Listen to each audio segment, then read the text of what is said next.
안녕하세요. 주식쇼 스트라이크의 최리나입니다. 9월 선물 옵션 동시 만기를 맞았지만 코스피는 오히려 소폭의 매수 우위가 프로그램 쪽에서 유입이 되면서 강보합권으로 1950을 지키며 마감이 되었습니다. 앞선 독일의 호재도 어제 저희가 이 자리에서 얘기 나눈 바 있는데요. 금리는 동결됐지만 오늘 밤 미국의 FOMC를 한번 믿어보자 하는 목소리도 있습니다. 과연 내일은 또 어떤 시장이 펼쳐질지 내일 시장에 필요한 전략과 종목들 미리 챙겨 놓았습니다. 스트라이크는 1부와 2부로 나뉘어서 진행이 되고 있는데요. 1부에서는요. 전문가 시장 분석과 전문가끼리 포트폴리오 수익률 대결을 펼치게 되겠습니다. 이어지는 2부에서는 여러분들의 종목 상담 도와드리고 전문가의 주식 투자 노하우 강의 형식으로 듣고 있습니다. 또한 내일장 위한 공략 종목이 2부에서 공개되니까요. 이어지는 2부까지 많은 시청 부탁드리겠습니다. 자, 1부 저와 함께 해주실 두 분의 멘토님 나와 계십니다. 황금 메뚜기 이성대 전문가님, 김정아 전문가님 만나보겠습니다. 안녕하세요. 안녕하세요. 반갑습니다. 네. 자, 우리 황금 메뚜기 이성대 전문가님은 어제 여러분들 한밤의 멘토 이성대 전문가님은 다른 분입니다. 자, 두 분의 프로필 소개 먼저 들려드릴게요. 이제는 주식도 전문 자산관리 시대. 재테크와 자산관리업계 최고의 수익률. 글로벌 산업업계 동향에 따른 투자 종목 선정. 철저한 리스크 관리로 수익률을 극대화한다. 황금 메뚜기 이성대 전문가의 2060 자산관리 노하우 곧 공개됩니다. 급등주 선춘의 달인. 급조자리가 아니면 매수하지 않는다. 철저한 기업 분석으로 저평가 기업을 급등 전에 포착한다. 김정아 전문가의 멘토링 잠시 후 시작됩니다. 네, 지난주 우수천석이라고 하시면서 수익을 좀 쌓아가는 모습을 보여주겠다 하셨던 우리 이성대 전문가님과 만만치 않게 나도 사자성어를 많이 알고 있다라고 하셨던 우리 명문초등학교 졸업하신 김정아 전문가님 함께 하고 있습니다. 자, 시장 분석을 좀 먼저 들어보고 싶어요. 프로그램 매수 약 한 100억 정도. 사실 이제 일반적인 프로그램 우리가 매수 우위다, 매도 우위다 할 때 그 절대적인 규모에 비해서는 세 자리밖에 안 되기 때문에 크지 않은데 오늘 이 플러스 100억 원가량이 얼마나 반가운지 몰라요. 그렇죠. 굉장히 반갑죠. 예. 제가 이쪽에 이제 업무에 근무를 하면서 선물 옵션 동기 만기일 날 프로그램 청산 물량이 100억밖에 나오지 않았다는 것은 전무후무한 일이 되지 않았나. 네. 그렇게 볼 수 있거든요. 예. 물론 이제 장중에 이제 상당한 그 12월 물로 롤오버 되면서 12월장에 대한 어떤 기대감이 오늘 프로그램 매도 물량이 종가 무렵에 적게 나왔다고 한번 볼 수 있겠습니다. 네, 사실은 많은 분들이 미처 이제 두 분께는 여쭤보지 못했지만 제한적인 매도 우위일 것이다 했는데 마지막에 이렇게 플러스까지 일단 그 부분은 되게 좋았고 한은부터 조금 그래도 이슈들이 오늘 특별히 뭐가 많았던 날이잖아요. 정리를 그렇죠. 좀 해주세요. 예, 그 한은이 지난 7월 달에 이제 금리를 3%대로 동결한 이후에 이제 멘토를 보면 다음 10월 달이죠. 10월 11일 날 금통위에서 추가 인하 가능성을 어느 정도 문제점을 시사점 했지 않았느냐. 그렇게 볼 수 있겠습니다. 그래서 지금 모든 이제 전문가들이 보았을 때 바로 7월 달에 금리를 0.25%포인트 인하를 하고 또 9월 물에 이번 달에 다시 한번 0.25%포인트를 인하한다면 연속 바로 하기는 조금 세계적인 글로벌 경기라든지 전반 여건상으로 봤을 때 조금 부담이 되었다고 볼 수 있겠습니다. 그래서 10월 달에는 한은에서 0.25%포인트 정도 금리 인하 가능성을 시사하고 있다. 그렇게 볼 수 있기 때문에 주식시장에서는 상당히 긍정적으로 한번 평가를 해볼 수 있지 않겠는가. 그렇게 볼 수 있습니다. 예, 그리고 앞서서 이제 어제 이미 사실은 재료가 나와가지고 저희가 이 자리에서 얘기하긴 했었는데 독일의 ESM 합헌 얘기도 있었죠. 근데 이거는 선반영으로 보는 게 맞는가 봐요. 오늘 조금 장중에 계속 밀리는 거 보니까. 그렇죠. 그것은 미리 이제 선반영되고 오늘 실질적으로 보면 글로벌 호재보다는 국내에 대한 이벤트 문제 이것이 먼저 시장의 발목을 잡지 않았느냐. 네, 그렇게 볼 수 있겠죠. 그래서 오늘 선물 만기 동시일에 따른 그 프로그램 매도 청산 물량들이 장중에 얼마나 쏟아지고 나올지 이게 초미의 관심사였었는데 그러니까요. 그동안 우려를 보였었던 국가기관단체에서의 매매를 했었던 청산 물량들이 오늘 장중에 오히려 청산되기보다는 매수 쪽으로 가담했기 때문에 오늘 장중에 주가 지수가 등락이 조금 왔다 갔다 하면서 방향 설정을 잡는데 상당히 힘이 든 그런 양상을 보여주었습니다만은 오늘 장 흐름상으로 전체적으로 봤을 때 내일 장은 네. 다시 한번 추가적으로 상승할 가능성이 있지 않겠는가. 네. 그래서 이벤트가 끝났기 때문에 홀가분한 마음으로 주식시장은 다시 4, 4분기를 향해서 힘차게 달려가자. 그런 네. 의미도 있다고 볼 수 있겠습니다. 예, 네. 저희 달려가는 얘기는 조금 이따가 더 왜 달려갈 수 있는지 예, 들어보겠습니다.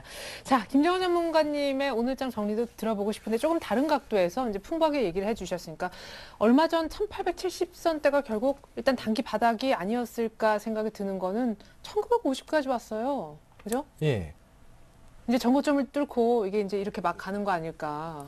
예, 맞습니다. 그때 그 61선 깨려고 할 때 또 굉장히 우려들이 많았었는데, 제가 그때 1860에서 70 정도가 좀 바닥으로 봤었는데, 4포인트 정도가 많이 오차가 났죠. 그 자리에서 이제 지금 가고 있는데, 그렇다면 지금, 네가 말한 2차 파동으로 가고 있는 것이냐, 이렇게 많이 좀 궁금해 하실 것 같은데, 그렇다. 좀 이렇게 그 말씀을 드리고 싶습니다. 지금 보시면은 종합주가지수가 올라오는 종합주가지수라고 하는 거는 이제 그 올라가는 과정에서 갭이 발생하게 되면 그 갭을 반드시 메꾸는 흐름이 나오게 되는데 그 정도의 이제 조정들만 이제 나오면서 계속해서 이제 갈 것이다 이렇게 좀 그 판단을 하고 있고요. 지금 그렇습니다. 오늘 같은 경우에도 이 흐름 자체가 일반 투자자들을 좀 덜어내기 위한 흐름이 아니었던가 이렇게 좀 그 판단을 하고 있습니다. 실질적으로 저번 달에 좀 옵션 시장에서 개인들이 돈을 많이 벌었다고 하면 이번 달에는 거의 뭐 녹다시피 오늘 마지막까지도 오늘 장중에도 굉장히 좀 마지막까지 이제 그 녹아버리는 그런 흐름들을 좀 볼 수가 있었는데 이제는 좀 그 옵션 시장에서 선수 교체도 됐고 그리고 2차 파동까지 그 사실 본다고 하면은 그렇습니다. 그 대선 있죠. 우리 대선이 있게 되면은 우리나라 같은 경우에는 뭐 대북 리스크라고 하는 게 일시적으로 해소되는 그런 부분들도 있고 그리고 대선 시기랑 그리고 마침 이제 연말에 그 배당도 주고 그리고 지금 연말 되면은 특히 대선 시기에는 윈도우 드레싱이 좀 한 번씩 일어나고 그런 그런 부분들이 좀 있기 때문에 4분기 때의 위치를 생각한다고 한다면은 지금부터는 당연히 뭐 눌림목이 한 번씩 올 수는 있겠지만 그렇게 크게 걱정하지 말고 주식 매매를 해도 되겠다 좀 이렇게 판단을 하고 있습니다. 네, 2차 파동에서 덜어냄을 당하지 않고 어떻게 이제 잘 합리해서 수익을 낼 수 있는지 그 방법에 대한 얘기 당장 내일장을 두고 얘기를 좀 해보고 싶습니다. 자, 일단 뭐 FOMC 회의가 이제 오늘 밤 두 번째 회의가 되겠죠. 있을 텐데 그 결과에 대한 무성한 이제 전망들이 있습니다. 다 그냥 덮어두고 일단 결과적으로 내일장은 이성대 전문가님 상승일까요, 하락일까요? 또 올라간다 볼 수 있습니다. 내일장은 상승. 네, 상승. 예. 자, 잠시 후에 이제 그 이유 들어보겠습니다. 김정은 전문가님은요?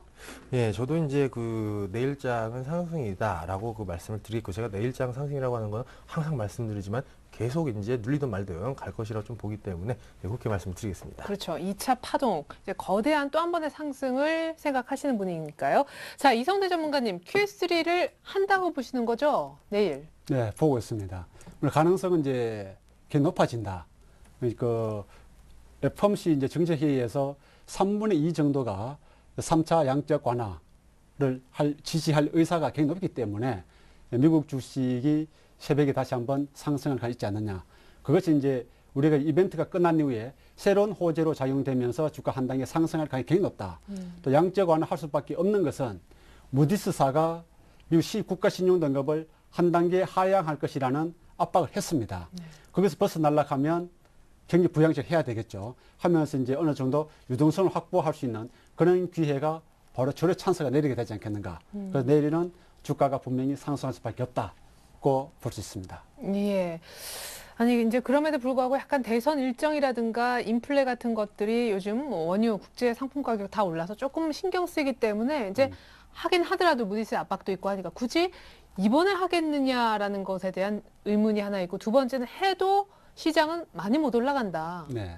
그런 의견도 있던데 얼마나 내일 상승을 할까요?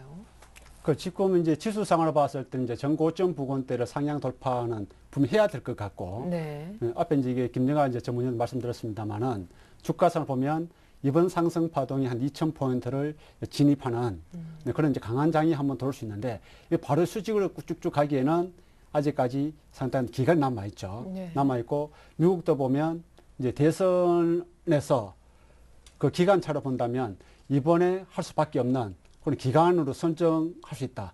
기간차가 늦어진다면 상당한 여론이라든지 미국 자체에서의 여론을 본다면 그 시기를 타이밍을 놓칠 가능성이 있기 때문에 유효적절한 시기가 내일이 바로 3차 완화 정책을 펼 수 있는 절호의 기회다. 볼 수 있겠죠.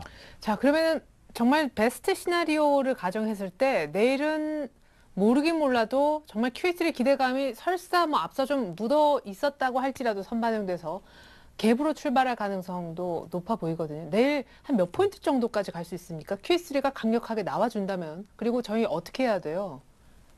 이제 급등하면 막 사고 싶으실 텐데 이게 이제 2천이 가는가 하고. 예. 그 지수가 현재로 본다면은 내일 돌파 상승 갭은 그 나온다 할지라도 만약에 네. 나온다 할지라도 지난 그 돌파 상승 갭 끝이 강하게 치고 나가기는 지금 이제 조금 에너지가 부족하지 않느냐. 그래서 상승한다 할지라도 그 갭 상승 폭은 좀 짧게 나올 수가 있고 장중에 한번 나오면서 아침에 시초가가 갭을 상승했을 때 그 갭을 메우면서 오늘 종가상까지도 한번 내려올 수 있는 그런 시점이 나올 수 있다. 그래서 그런 시점이 나왔을 때 바로 매수를 해야 되겠죠. 네. 해야 되는데 어떤 종목을 해야 되겠습니까? 예. 어떤 종목 해야 돼요? 근데 지수가 이제 그 상승하는 데는 제일 먼저 이제 개별 종목들보다는 시가 총액 종목들이 먼저 시세를 붙여주면서 시장을 안정시키고 그 반면에 분위기를 확산시키는 것은 정권주와 건설주가 될 수가 있다.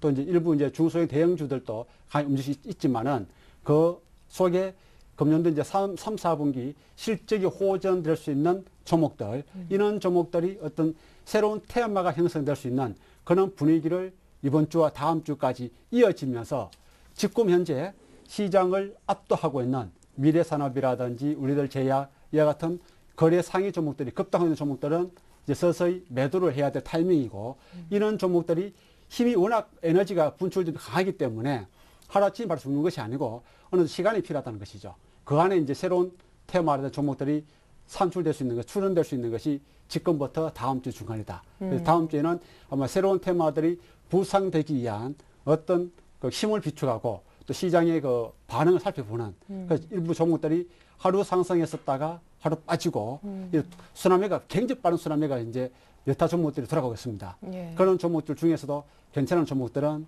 차후에 말씀드리도록 하겠습니다. 예, 그러면 이제 Q3가 나와도 코스피도 조금 이제 아주 뭐 이렇게 막 점프해서 가는 건 아닐 거고 코스닥도 코스닥대로 그냥 쭉 잘 가겠네요, 같이. 꾸준히 간다고 봐야 되겠죠. 예, 네. 알겠습니다. 자, 사실은 지난주에 굉장히 재밌는 얘기를 우리 김정아 전문가님이 해주셨어요. 저는 기억을 합니다. 이제 시장을 볼 때 톤은 종합주가지수에서 잡지만 사실 매매는 개별주에서 한다. 아, 예. 예. 아마 기억은 그렇습니다. 나시나 본인이 직접 하신 말씀인데. 예. 입맛을 다시시고. 예, 예. 좀 깜짝 놀랐는데, 예, 그렇습니다.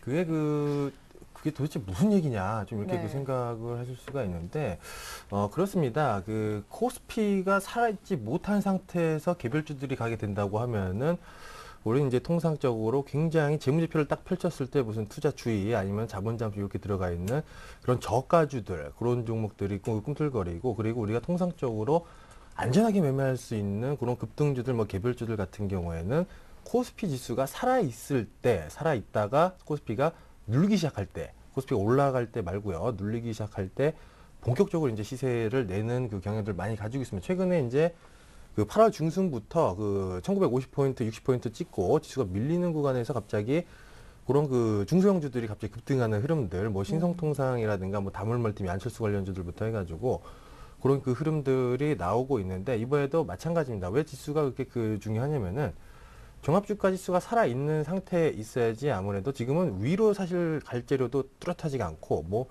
밑으로 누를 재료도 뚜렷하지가 않습니다. 네네. 나오고 있는 재료가 뭐 2년 전부터 2주에 한 번씩 봤던 재료들을 가지고 똑같이 계속해서 하고 있기 때문에 방향성이 없는 상황에서 투자 심리가 살아있어야 됩니다. 이제 우량주가 한번 딱 뜨게 되면은 투자 심리가 이제 죽어있지 않은 상태에서 우량주가 빠질 때 이제 그 투자했던 자금들이 이탈이 되면서 주식시장에서 어디로 가지 않고 개별주들로 이제 찾아가는 그런 흐름들이 나오겠죠. 그런 흐름들 좀 캐치를 하시면 되겠고. 자, 그리고 이제 그 오늘 뭐 악재 비슷한 게 많이 나왔습니다. 우리나라의 경제 성장률이 좀 뭐 악화되고 있고, 그리고 대외적으로 본다고 하더라도 그 통화 정책에 대한 그런 발언 기대감과 그리고 매크로 지표들이 지금 다들 안 좋게 나오고 있죠. 이런 부분을 좀 얽히설키고 하면서 뭐 분위기를 실물 경제가 좀 악화되는 쪽으로 몰아가고 있는데, 즉 악재가 슬슬슬슬 또 나오고 있는 구간이죠. 그렇기 때문에 지금 오히려 그 개별주들을 매수할 타이밍이 아닌가.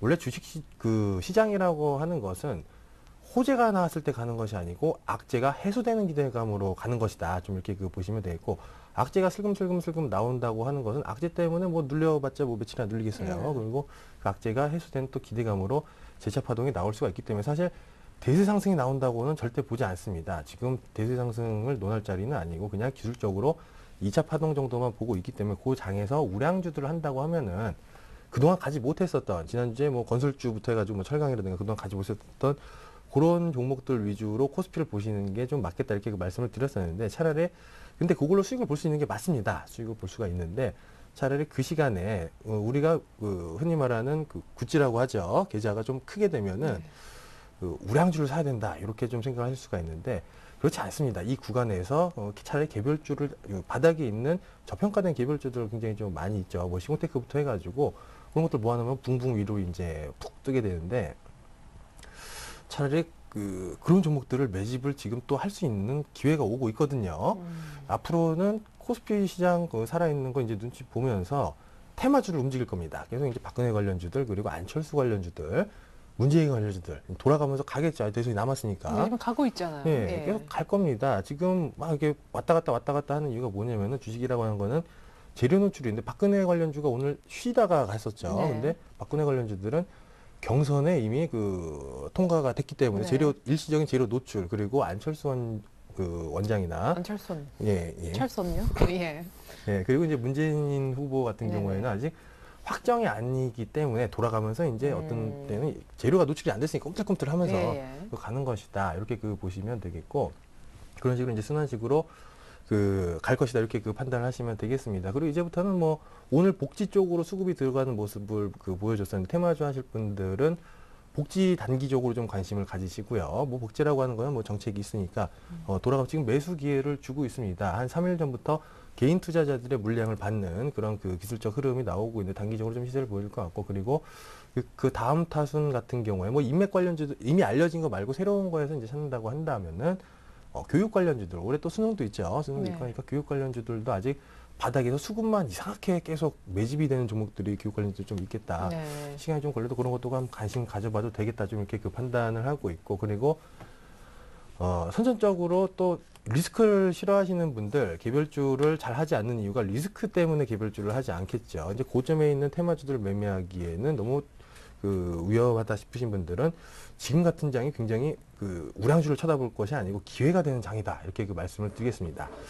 우리 흔히 얘기하는 가치 투자라고 우리 흔히 얘기를 하죠. 재무제표상 저평가되어 있는 종목들을 장기로 보유하면은 언젠가는 간다. 네. 그런 게 우리 있는데, 사실상 재무제표가 저평가되어 있다고 하는 게 우리나라에서는 뭐 PER이 10 미만이면 뭐 PBR이 1 미만이면 뭐 ROE가 뭐 15% 이상이면 뭐 이런 식으로 딱 정형화되어 있는데, 그 저평가라고 걔네들이 가지 못하는 이유가 뭐냐면은 저평가되어 있는 게 아니고 원래 저평가로 있는 게 맞겠다. 예, 제조업체 같은 경우에는 항상 실적이 꾸준히, 예를 드린다고 하면요.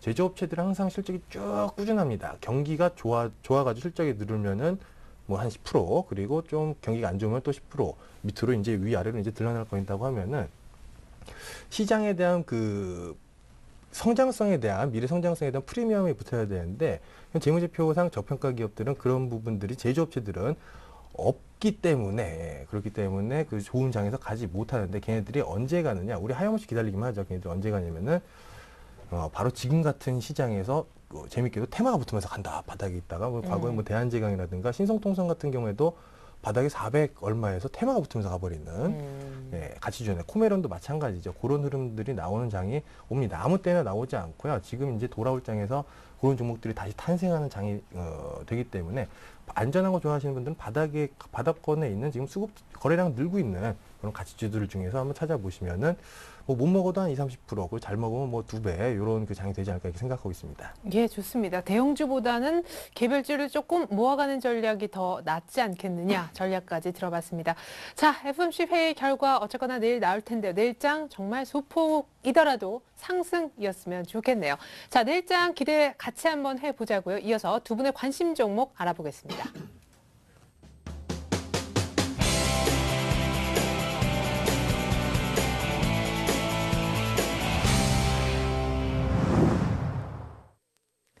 네, 지금부터 전문가끼리 포트폴리오를 놓고 수익률 대결을 펼치는 1인자를 찾아라 코너 시작을 해보겠습니다. 어떤 진행 방식을 저희가 적용하고 있는지 룰을 먼저 알려드립니다. 1인자를 찾아라 주어진 돈은 1억 원입니다. 매일 2분씩 나오십니다. 일주일 동안 총 10분의 전문가가 각자의 포트를 작성하고 한 달 동안 총 수익률을 통해 순위를 가립니다. 매주 금요일 한 주간의 수익률을 중간 집계하고요. 월간으로 최종 순위를 결정해 1인자와 2인자를 뽑게 됩니다. 자, 먼저 두 분의 포트폴리오 현황부터 살펴볼게요. 오늘의 관심주 확인하기 이전에요. 먼저 우리 이성대 전문가 포트부터 열어보겠습니다.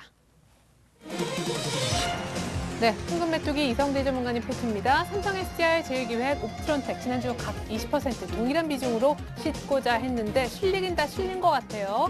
자, 옵트론텍과 제일기획이 안타깝게도 포트에서 빠지게 된 것 같습니다. 뭐 큰 폭의 손실은 아니지만요. 자, 얼마에 매수가 됐길래 일주일 만에 곧바로 손절됐는지 굉장히 일단 수익률을 보시면 아시겠지만 손절가 자체가 타이트했다라는 걸 아실 수 있을 겁니다. 삼성 SDI도 그렇고 15만 원에서 제일기획도 한 2만 1,000원대 고점에서 이제 넘어가지 못했죠. 쌍봉, 쓰리봉에서 약간 밀린 안타까운 그런 부분이고요. 옵트론텍 같은 경우에도 이게 이제 오늘 손절됐습니다. 120선 약간 건드리면서 이따가 잠시 후 손절하고도 아직 손절하지 못한 분들을 위한 AS까지 상세하게 해드리겠습니다. 이어서 김정호 전문가님 포트로 넘어갑니다. 자, 김정호 전문가님 지난주에 포스코 캠텍 계속 끌고 가겠다라고 하셨었는데요. 7% 수익이 더 좀 커진 것 같습니다. 일주일 지난 후에요. 자, 매수가를 좀 보겠는데요. 사실 지난주에 목표가 상향이 있었거든요. 매수는 14만 3,500원에 된 것 같고 지난주에 15만 5천 원에서 16만 5천 원으로 목표가 상향이 있었는데 기존에 얘기했었던 15만 5천 원 목표가에 거의 근접해 있는 상황입니다. 오늘도 밑골이 빠지지 않았죠. 자, 이성대 전문가님 포트부터 하나하나 보겠습니다. 조금 이제 적응을 하셔야 될 텐데 아마 이렇게 이제 룰이 적용되고 나면은 손절가를 조금 여유 있게 하시는 분들도 계시고 점차 매수가도 뭐 이제 분할로도 얘기하시고 하십니다. 일단 삼성 SDI부터 얘기를 들어볼까요? 네, 그러죠. 삼성 SDI 같은 거 제가 이제 추천 지난주 목요일 날 나오고 난 이후에 이렇게 지속적인 그 하향 조정을 압박을 받았습니다. 시장의 무게 자체가 중소형 개별 종목에서 움직이다 보니까 대형주들은 시장에서 철저하게 소외되는 그런 흐름을 보여주었었죠. 역시 이제 삼성 SDI에도 2차 전지업체로서의 향후 성장성이 굉장히 크고 회사가 아무리 좋다 할지라도 시장에서 눈꽃을 받지 못한다면 주가는 올라가지 못하는 그런 흐름이죠. 하지만 동사 같은 경우에는 외국인들이라든지 기관들 모든 그 자산가들의 선호 종목으로 볼 수 있겠습니다. 아직까지는 오늘 종가상으로 이제 제가 매수했었던 가격대 14만 7,500원 보합해서 끝났습니다만은 추가적으로 주가는 한 단계 정도 더 터닝 포인트로 갈 수 있는 기간 조정이 조금 더 진행되면서 앞에 고점대인 15만 원 정도 선이죠. 15만 원대를 이번에 다시 한번 상승을 하면서 새로운 그림을 만들어 갈 것이다. 그래서 여전히 목표가는 21만 원대로 제가 잡고 있고요. 또 자금 여력이 조금 되시는 분들은 삼성 SDI는 조용시마다 장중에 저점에서 분할 매수하시면서 일정한 물량을 확보하고 계신다면 지수 자체가 2,000포인트 정도 선으로 다시 한번 상향할 때 동주가 거기에 동반 편성되면서 한 단계 가격대가 레벨업 될 수 있는 그런 종목으로 볼 수 있겠습니다. 예, 거래가 실리면 레벨업이 참 쉬울 텐데 현재 일주일 동안 거래량 변화는 어때요? 거래량 변화 아직까지는 침체를 보여주고 있고 상당히 그 관망세를 유지하고 있는 그런 이제 흐름을 보여주고 있죠. 물론 대형주들은 삼성 SDI뿐만 아니고 모든 이제 자동차라든지 철강, 화학주 이와 같은 종목들은 시중에서 이제 거래량을 아직까지 실기는 조금 부담스러운 그런 모습을 보여주고 있습니다만은 기관이라든지 외국인 투자가들 또 새로 이제 펀드 쪽에서의 저가권 분할 매수가 꾸준하게 유입되고 있는 그런 종목으로 분석을 해볼 수 있을 것 같고요. 차트상으로 본다면은 앞에 고점대 17만 1,500원대 단기 고점을 형성한 이후에 주가는 한 번 더 상바닥을 짚고 최근에 15만 원대에서 14만 원, 이 가격이 한 2개월 정도 박스권 등락과 함께 에너지를 비축하고 있는 그런 모습이죠. 짧게 본다면은 역헤드 앤드 숄더의 오른쪽 엉덩이 높아지는 그런 초기 단계에 들어왔습니다. 지금부터 매수에 가담하셔도 크게 부담이 없는 그런 양성이면서 모양은 갈매기 모양은 한번 힘차게 날아간다면 15만 원대, 15, 5천 원대를 상향 돌파하면서 1차적으로는 앞에 고점대 부근 들어왔을 때 다시 한번 손바뀌면서 이어지고 조정을 받고 추가 상승 나가면서 꾸준한 상승세가 이어질 수 있는 그런 종목으로 분석해 볼 수 있습니다. 예, 나머지 두 종목 타이트한 손절가에 다 걸렸는데 이어서 이제 제일기획 한번 볼까요? 사실 해외 M&A 불황에도 광고 영업은 계속할 수밖에 없다라는 설명 기억이 나는데요. 네, 그렇죠. 그 이제 제일기획 같은 경우는 이제 액면가가 200원으로 상당히 이제 그래서 주가가 이제 2만 원대 이제 들어와 있는 그런 종목입니다. 하지만 이제 불황 때에서는 아직까지 일부 이제 기업들은 제일 먼저 이제 광고비를 감축하고 있습니다만은 글로벌 기업들은 불황일수록 광고 마케팅 비용에 더욱더 추가 투자를 하고 있고, 그래서 지금 이제 이재용 부회장님이 최근에 중국에 방문하면서 일부 이제 기업체들을 모색하고 있고, 거기에 따른 또 M&A를 지금 이제 일부 기업은 시도했습니다. 추가적으로 한 업체 정도 더 중국에서 M&A를 실시하고 있는 것으로 지금 실사를 진행하고 있는 것으로 알고 있는데, 만약에 중국 쪽에서의 양대 업체들이 힘을 합해 준다면은 중국의 인구가 한 4억 정도 되죠. 거기에 대한 물량들을 어느 정도 효과를 상당히 볼 수 있다. 그래서 그림상으로 본다면은 동주가 같은 경우에는 전형적인 냄비 모양의 오른쪽에 박스를 보였습니다만, 최근에 본다면 주가 흐름 자체가 시장에서 매기를 받지를 못하고 상승 확장형의 단기 한번 조정을 받는 그런 흐름이었습니다. 그래서 주가는 지금의 크게는 빠지지 않는다 할지라도 2만 원대 이 가격대가 단기 가격 지지선이었었죠. 하지만 제가 2만 원대가 손절매 가격으로 잡았었기 때문에 장중에 2만 원대가 붕괴된다면 기계적으로 반등 돌았을 때 매도하는 것이 황금 메뚜기 원칙입니다. 그래서 요 종목은 원칙은 갖고 계셔야 되겠지만 그런 시스템 룰에 따라서 자동 손절매가 나갔었던 종목입니다. 예. 여전히 갖고 계셔도 크게 부담이 없는 종목을 볼 수 있습니다. 네, 이제 냄비에 손잡이가 조금 달렸네요. 예, 제일기획 얘기를 들어봤습니다.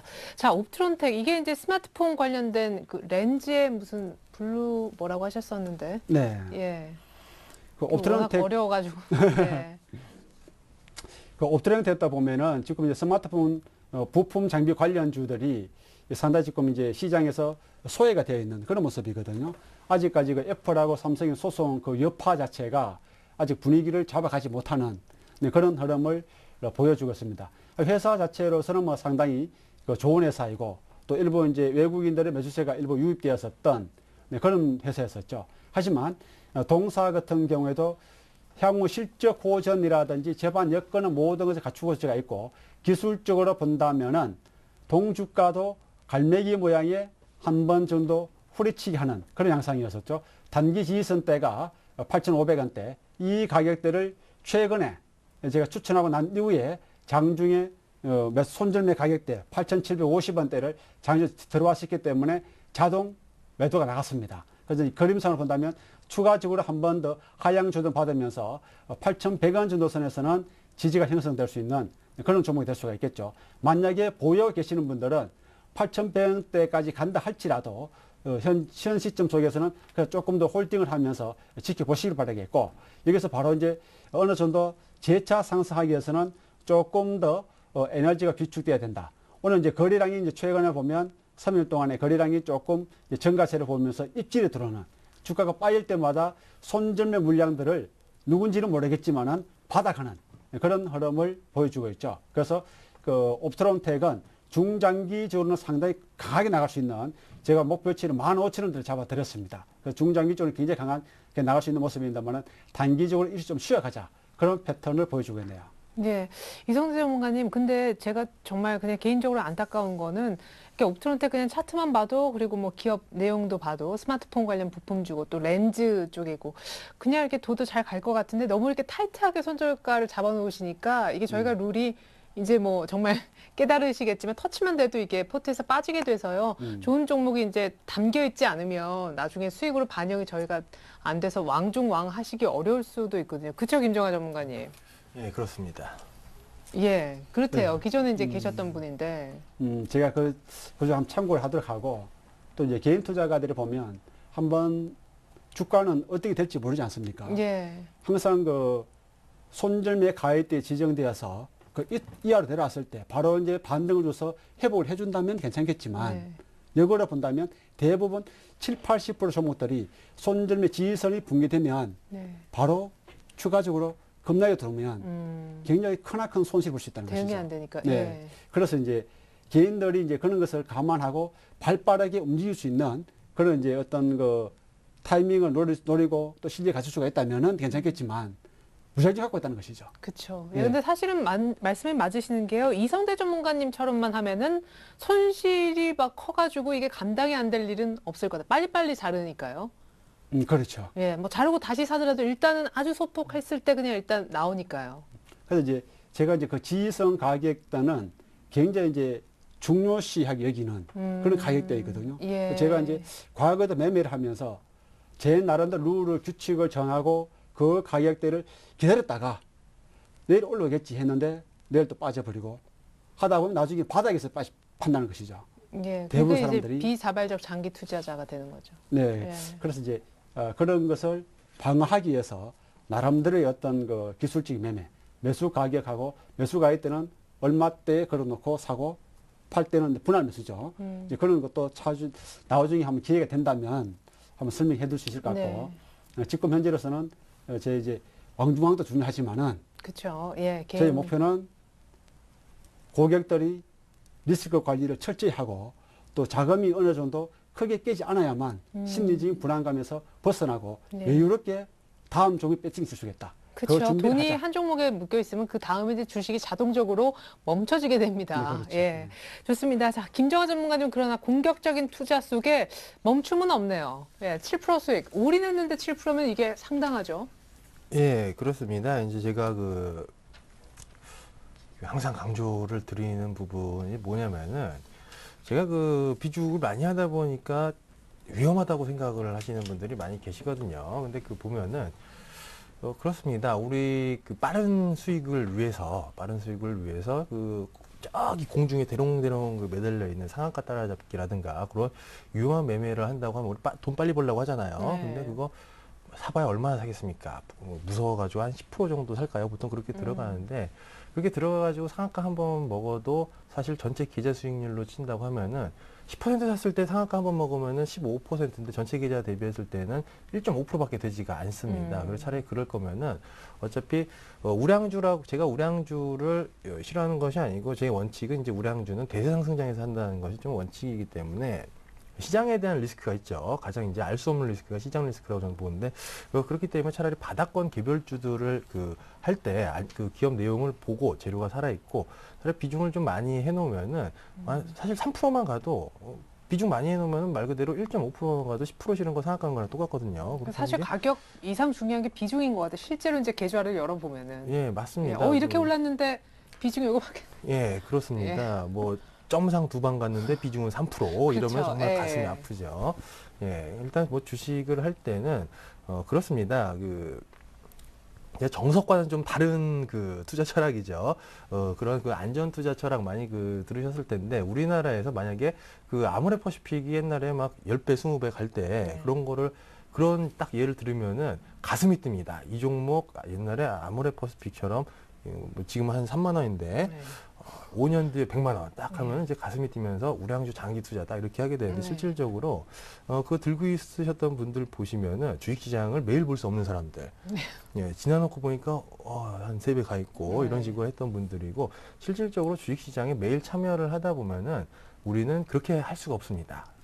꿈의 수익률이죠. 왜냐면은 사람이기 때문에 그죠? 수익이 쫙 났다가 또 빠진다 싶으면은 사람 심리가 왔다 갔다. 시장은 항상 꾸준하게 상승하지가 않습니다. 그래서 항상 저는 그 위험한 종목과 우량주를 하느니 차라리 바닥에 있는 저평가돼 있고 그리고 거래가 늘면서 그 세력들이라고 하면은 좀 어감이 이상한데요. 영화에 나오는 그런 작전 세력들만 얘기를 하는 게 아니고 그 기업 내용이 좋은 그 저평가된 그 바닥주들은 어떤 사람들이 들어오냐면 보통들은 맨 처음에 바닥 지지를 해주는 게 큰 손들입니다. 저기 이제 돈 많으신 분들, 그 사람들은 기업 가치를 알고 이 종목을 지금 자리에 산다고 했을 때 한 6개월, 한 1년 지나면 얼마 정도 가야겠구나. 그거를 계산을 할 수 있는 사람들이거든요. 상암동의 워렌 버핏 이런 분들이 딱 사시는 분이요. 예, 맞습니다. 그런 분이 계신가요?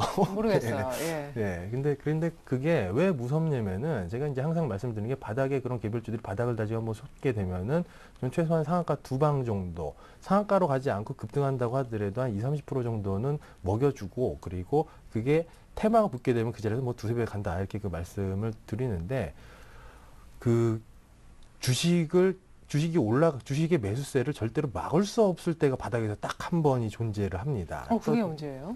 바로 저가 매수가 되겠죠. 저가 매수가 들어올 때는 더 사겠다고 작정하고 부자들이 들어오는 거기 때문에 그것은 막을 수가 없겠다. 그래서 우리는 그것을 또 추세 전환이다 아니면 뭐 턴어라운드다 이렇게 또 이제 포장해가지고 또 얘기를 하는데 바로 그때 그 바닥에서 이제 심리적으로 저가 매수 들어올 때 그 잡는 게 가장 좋다. 그런 거 비중을 좀 많이 실어 놓으면은 네. 우리 1년에 보통 목표 수익률이 처음에 주식을 시작할 때는 우리 지금 그 비과세로 저기 그 어디 뭐 시티은행 같은 데 가면은 그죠? 비과세로 VVIP 이자가 한 4점 몇 프로 그 정도 이제 줄 건데 그거 플러스 알파로 시작을 하게 되죠. 그러면은 이제 처음에 하이닉스, 뭐 삼성전자, LG 디스플레이 이런 걸로 매매를 하다가 처음에 이제 잘 수익을 보다가 장 한번 수익 잘 볼 때는 난 주식에 소질이 있나 보다. 이걸 재테크해야지 하다가 장에 한번 꺾이고 절망을 한 다음에 개별주로 갈아탄 다음에 네. 이제 그때부터 깨지기 시작하는데 그런 그 악순환을 밟는 것보다는 차라리 처음부터 이렇게 바닥 종목들을 한다고 하면 우리 처음에 그 목표 수익률이 한 그 은행 플러스 알파였는데 계좌가 깨지면 깨질수록 목표 수익률이 막 한 달에 2배 이렇게 그 욕심이 늘어나거든요. 근데 네, 목표가 원금이 되죠. 일단. 네, 맞습니다. 근데 이렇게 그 이런 식으로 바닥권 개별주들 잘 잡아가지고 비중 많이 실고 하면은 매매 많이 할 필요 없습니다. 큰 손들이 1년에 매매 많이 하는 거 봤습니까? 한 종목 가지고 한 6개월 사고 6개월 있다 팔고 이런 식으로 이제 벌고 나가는데 분기별로 한 20-30% 먹고 나온다. 바닥 종목들. 그렇게 이제 마인드를 가지시고 안전한 종목들 그렇게 툭툭툭툭 쳐낸다고 하더라도 그냥 단리 계산만 하더라도 한 100% 되죠. 욕심을 버리고 해도 그런 부분들이 충분히 가능하고 그리고 4분기가 존재하는데 그 4분기 중에 한 분기 정도가 장이 급락해가지고 물리게 된다고 하더라도 결과적으로 연간 수익률을 봤을 때는 50% 이상 확보가 되는 부분이기 때문에 차라리 그렇게 하는 게 좀 낫겠다. 좀 설명이 길어졌는데 일단은 김정현 의원님 혹시 시간 좀 더 있으세요? 제가 그 외모를 보시면 아시면 생각보다 바쁜 남자이기 때문에 저는 이제 얘기가 재밌어서 이제 풍부한 강의 저희가 또 2부에서 확인하고 있거든요. 네, 그래서 혹시 나중에 이제 강의 부탁을 좀 드리려고 그랬는데. 바쁘시군요. 네, 다음 강의를 보시면 아시겠지만 다음 시간에 멀리서 보면 저랑 비슷해 보이는 전문가분께서 강의를 해주실 겁니다. 네, 역시 본인은 아니라. 자, 좋습니다. 일단 포스코 캠텍 비중 많이 실었는데 수익이 좀 났으니까 빠르게 좀 보고요. 지난번에 번외 종목으로 파워로직스까지 하셨기 때문에 빠르게 두 종목 그래도 AS 부탁드리겠습니다. 네, 그러면 포스코 캠텍은요, 뭐 여러 가지 말씀을 드리지 않아도 될 것 같습니다. 이게 기업 가치로 가는 거라고 좀 생각하실 수가 있겠는데 기업 가치로 가는 게 절대로 아니고요. 장이 그냥 뜨니까 가는 거다 이렇게 그 판단을 하시면 되겠고 거래량이 적은 상태에서 지금 바닥에 그 단기적 바닥에서 추세 전환을 했기 때문에 상승 마디가 뭐 급등으로 크지는 않습니다. 그냥 안정적으로 갈 수 있겠다 이렇게 그 보시면 되겠고 16만 5천 원까지 한 10,000원 정도 남은 것 같은데 10,000원 더 오르면은 그냥 팔고 나오시면 되겠다 이렇게 그 말씀을 드리겠습니다. 이게 거래가 없는 상태에서 이렇게 띡띡띡 올라가는 게 왜 그러냐면 유통 물량 자체가 워낙 작아가지고 이거 살 때 그 메이저들도 굉장히 고민하고 산다 이렇게 생각하시면 되겠고 고민하고 산 만큼 떨어지려고 하면은 받쳐주는 흐름이 나오니까 16만 5천 원 정도 보시고 딱 나오시면 되겠다. 손절가는 익절가로 13만 5천 원으로 수정을 하도록 하겠습니다. 예, 좋습니다. 손절가 그러면은 14만 3,500원 원래 매수가와 맞추도록 하겠습니다. 파워로직스. 예, 파워로직스를 잠깐 본다고 하면 사실 그 다음날 갭으로 뜰 것 같아가지고 갭으로 떠가지고 잡으면은 무조건 물리죠. 금요일에. 그래가지고 21선에서 매수하시라고 했는데 아직 21선이 오지는 않았습니다. 네네. 21선 오지는 않았는데 21선 오시면 한번 매수해 보시고요. 21선 근처에서 그 매수하시면 딱 될 것 같습니다. 지금 보시면은 이게 그 파워로직스를 보자마자 딱 느껴지는 감정이 딱 하나가 있습니다. 억울함이라고 하는 그 감정이죠. 어마어마한 그 위에 존재한 개인 투자자들의 그 물려있는 물량들이 딱 봐도 이제 느껴지는데 네. 지금 바닥에서 한 번, 두 번, 한 1년에 걸쳐가지고 저점을 높이는 흐름들이 나오고 있는데 최근에는 기관들이 한번 관심을 가지는 정도. 기관들이 관심을 가지는 정도가 왜 그 비중을 더 생각을 하냐면은, 아, 기관들이 관심을 가질 정도의 재무 구조는 가지고 있구나. 그러면 저가면서 한번 들어가 볼 만한 자리구나. 이렇게 보시면 되겠고, 어차피 그 장이 한번 돌려가지고 2차 파동이 나올 때 이것도 소외될 거라고는 보지 않고, 기본 정도 이상은, 종합주가지수 상승률 이상은 해줄 것이다. 좀 이렇게 보고 있고, 주봉이나 뭐 월봉 본다고 하더라도 그 5천원권은 확인을 하죠. 그죠? 5천원권 확인하면은 그것만 해도 한 10% 정도 이상은 되니까, 그 정도 보시고, 하셔도 되겠다 이렇게 말씀을 드리겠습니다. 네, 좋습니다. 어느덧 느낌은 오늘 경기를 끝낸 것 같은데요. 여기까지가 AS였습니다. 잠시 후 오늘의 종목 얘기 나눠보겠습니다.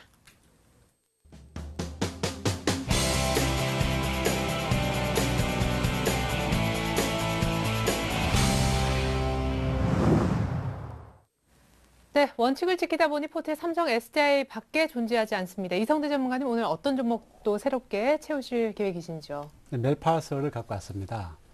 그 멜파스하고 이제 그 아미노로직스 서울반 3개 종목을 신규 종 추천하고 있는데, 그 멜파스는 다 아시죠? 지금 현재 왜 사야 되는지 시장은 스마트폰으로 부업을 꽂고 있습니다. 네. 바로 갤럭시에 대한 삼성전자의 매출이 나오고 있죠. 멜파스가 삼성전자의 주 고객처로서 부품을 납품하고 있습니다. 그럼 어떤 회사냐? 바로 터치스크린이죠.